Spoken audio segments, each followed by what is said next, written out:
उदालगुरि जिल्लानि डिमाकुसियावबो बारग' एनडिएफबि सोद्रोमा बिथांमोना दिनै 14 सेप्तेम्बराव मुंख्लं सान फालिनाय नुनो मोननाय जादों। गासै एनडिएफबि पिनि सोद्रोमा बिथांमोना डिमाकुसियाव मुंख्लं सानखौ खुंफुंदों। आफादनि बारग' मावथि बि थिरांथा बिथाङा खौरांगिरिनि सिगाङाव मा फोरमायो नायनि।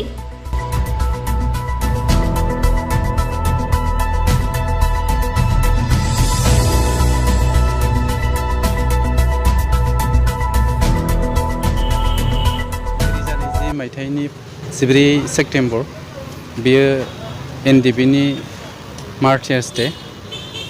दिनै 32थि मुंख्लं सान हिसाबै जों बेयाव फालिदों एक्स एनडिएफबिआ। नैबे डिमाकुसि नैबे एक्स एनडिएफबिनि अफिसाव जोङो दिनै फुंनि हाबाफारि हिसाबै बिथांमोननो जों मान बावदों, जायफोर मुंख्लं जालांबाय एनडिएफबिनि जानानै आरो रायजो राजा बिथांमोना सोमावसारनायाव जिउ बावलांबाय।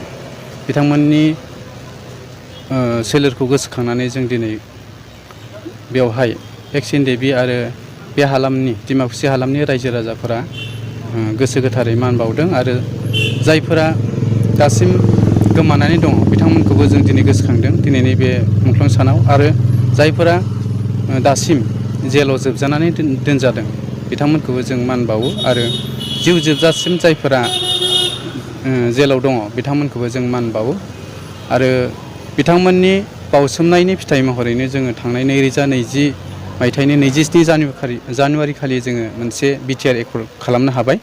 जोङो जोबोर गोग्गाथाव बाथ्रा। जों बे सोमावसारनायनि गेजेरजों बिथां बिर जोहोलावमोना मुंख्लं खालामामोनब्ला, जोंखौ थुलुंगाखाङामोनब्ला बेबायदि हाबाफारिया जानाय नङामोन। जों बिनिखायनो बावनो हाया, जों बिथांमोनखौ गोसोखांबाय थागोन। जों नुदों सिगाङाव माने एनडिएफबि हिसाबै मोनसेल'मोन, खिन्थु माने जों नुबाय नैबे गोरोबथानि सिगां खिन्थु खावब्रै जादों। दा खावब्रै जायोब्लाबो खिन्थु एनडिएफबिनि मुङाव जिखिनि मुंख्लं जालांबाय जों नुदों दिनैसिम हयथ' बबेबा न'खरा थालांदों खोमा। दा बेनि बेलायाव नोंथांमोना माबायदि इनिसियेटिभ लादों? जोङो जायफोर एनडिएफबिनि बा रायजो राजाया मुंख्लं जादों, रुंसारि जादों, बिथांमोनखौ जों रावखौबो नागारा।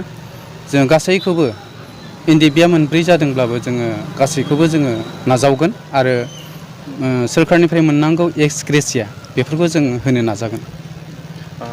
जों खोनादों बबेबा गामियाव खिन्थु माने जायफोर मुंख्लं जालांदों बे न'खराव खिन्थु माने रावबो गैलिया। दा बे न'खरा बोरै माबाफोर मदद होनो थाखाय नोंथांमोना माबायदि बेबस्था लागोन? जोङो बिथांमोनखौबो मदद होगोन। जायफोर बिथांमोननि बै मुंख्लंफोरनि सोरबा जुदि बाय बाहागि दङब्ला बिथांमोननि मददजों जोङो बे सुबिदाखौ होनाय जागोन आरो।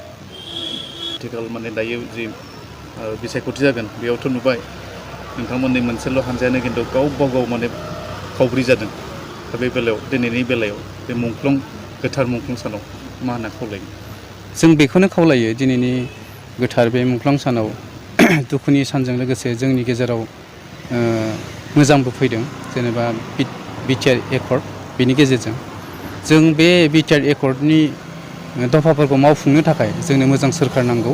बेनिखायनो जोंनि हानजाफोरा जेरावखि जाया गावस्राना थाया मानो जों खौसे जानांगौ आरो बिटिआरनि जि दफाफोर बेखौ इमप्लिमेन्टेसननि थाखाय जोङो इउपिपिएल हानजाखौ मदद होनानै जोङो सोरखार सालायनो गोहो होनांगौ। जों नुबाय रन्जन दैमारिनि बिथां बिनानाव डक्टर अंजन प्रभा दैमारिया नाथाय दिनै बिपिएफनि जानासो फोसावबाय थादों। दा बे बेलायाव मा बुंगोन? जों बेखौ बुंनो जों हायादि जायखिजाया सुबुङानो राजखान्थि गेलेनो हागौ, थेवब्लाबो जों बिथांखौ मा हिसाबै बिथाङा गेलेहैदों जों बेखौ मिथिया। थेवब्लाबो जों सोमावसारारि हिसाबै सोमावसारग्रा जानानै जोङो मोजांखौ लुबैयो, सैथोजों जोङो राजखान्थि गेलेनायखौ लुबैयो।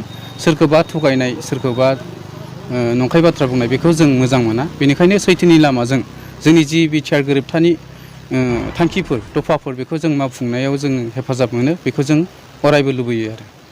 दिनैनि बे गोथार मुंख्लं सानाव रायजो राजाखौ मा खावलायो? जों रायजो राजाखौ बेखौनो खावलायो, जोङो दिनैनि बे सानाव दुलाराय जोंनि रायजो राजाफ्रा गुबुन गुबुन हारि माहारि जोंनि बिटिसि बासियाव एबा बिटिआर बासियाव दङ, बिथांमोनखौ जों खावलायो मोजां सोरखार जोंनि जायगायाव नैबे बिटिसिआव जोङो सासन खालामनो नाजानांगौ आरो मोजां सोरखारखौ जोङो लाबोनो थाखाय दानि जि इउपिपिएल हानजाया नाजादों मोजां सोरखार दानो थाखाय बेखौ गासैबो मदद होनांगौ होननानै जों एक्स एनडिएफबि नि जानानै जों खावलायो।